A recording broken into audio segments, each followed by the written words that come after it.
आज हम पढ़ेंगे क्लास 7 ज्योग्राफी के chapter life in the tropical and सब ट्रॉपिकल रीजन्स का 8th मॉड्यूल।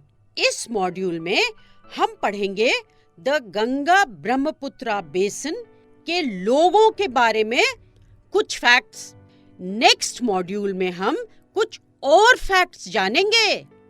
तो चलते हैं और पढ़ते हैं द गंगा ब्रह्मपुत्रा बेसिन के लोगों के बारे में।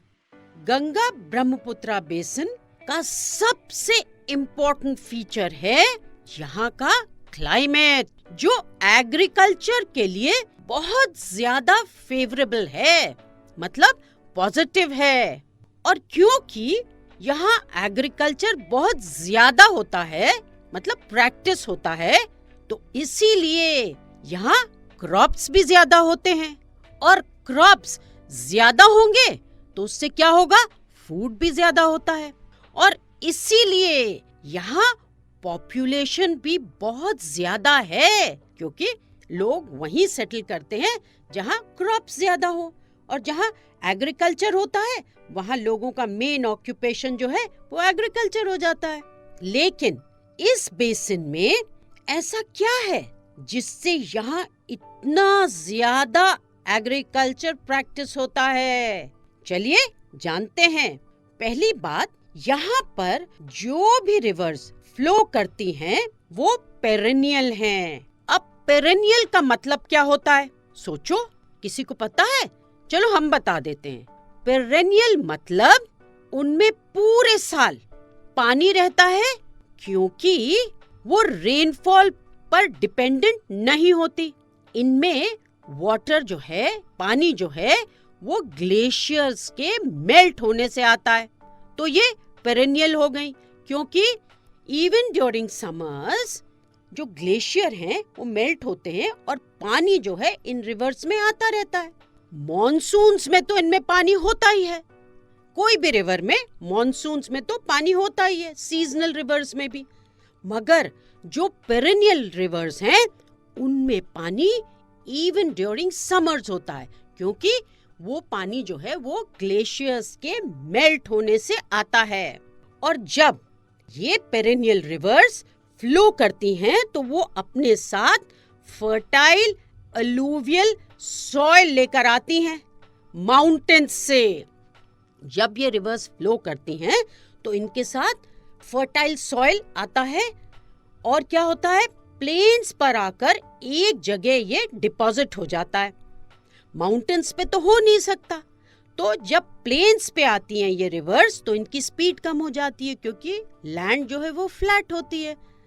और जो रिच सॉइल वो लाते हैं, अलूवियल सॉइल जो लेकर आती हैं, वो प्लेन्स पर डिपॉजिट होने लगता है, तो हो गई ना लैंड फर्टाइल। दूसरा रीजन ये है कि यहाँ पर कभी भी वाटर की शॉर्टेज नहीं होती, ड्राई सीजन में भी नहीं। ये तो हमें पता ही है, क्योंकि रिवर्स ये जो हैं वो पेरेनियल रिवर्स हैं। तीसरा, क्योंकि यहाँ की लैंड प्लेन है, इसलिए यहाँ पर फार्मिंग करना आसान होता है। प्लेन्स पर रोड्स और रेलवे नेटवर्क भी इजीली बन सकते हैं, अगर हम उसे कंपेयर करें माउंटेनस या डेजर्ट रीजन से। तो चलिए एक बार रिवाइज कर लेते हैं। हमने क्या क्या पढ़ा? हमने पढ़ा कि गंगा ब्रह्मपुत्रा बेसिन का क्लाइमेट एग्रीकल्चर के लिए बहुत फेवरेबल है, इसीलिए यहाँ पर ज्यादातर लोग फार्मिंग करते हैं। यहाँ पर पॉपुलेशन भी बहुत ज्यादा है। अब इसका रीजन तो तुम्हें पता ही है, क्योंकि फार्मिंग होती है तो क्रॉप्स ज्यादा होते हैं और फूड ज्यादा होता है, इसलिए यहाँ लोग भी ज्यादा रहते हैं। 3 फैक्टर्स हैं जो इस रीजन में एग्रीकल्चर को सपोर्ट करते हैं। पहला, यहाँ की जो पेरेनियल रिवर्स हैं वो अपने साथ पहाड़ों से फर्टाइल अलूवियल सॉइल लेकर प्लेन्स पर जमा कर देती हैं, जिससे प्लेन्स फर्टाइल हो जाते हैं और यहाँ पर क्रॉप्स बहुत अच्छे उगते हैं। तो पहला क्या फैक्टर था?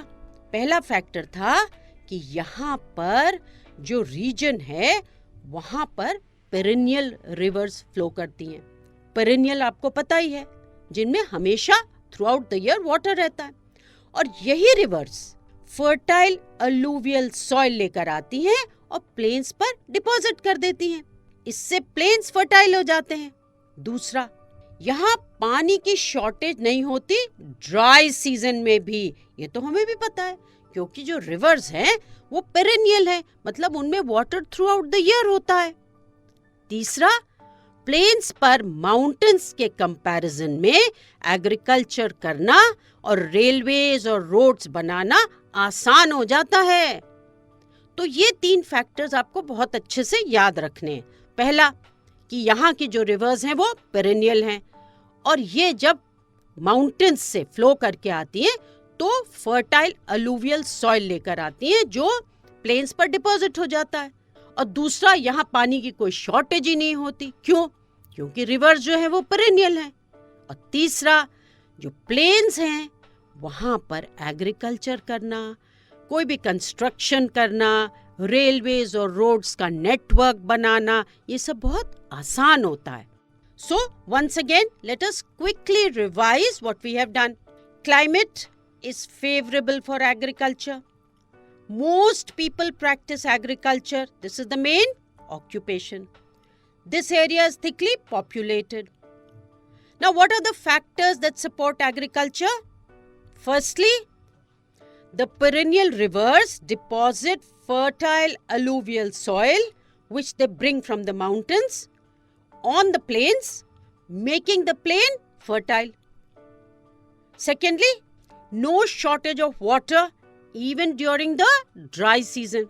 And thirdly, farming and construction of road and railway networks is easier on the plains. So ये हमने अभी पढ़ा, और इसी के साथ हमारा यह मॉड्यूल फिनिश होता है। और इस मॉड्यूल को हमने बहुत अच्छे से समझा है और उसके पॉइंट्स को रिवाइज करा है। तो अब इस मॉड्यूल पर बेस्ड कोई भी क्वेश्चन आप बहुत आसानी से आंसर कर सकते हैं। तो चलते हैं क्वेश्चंस की ओर।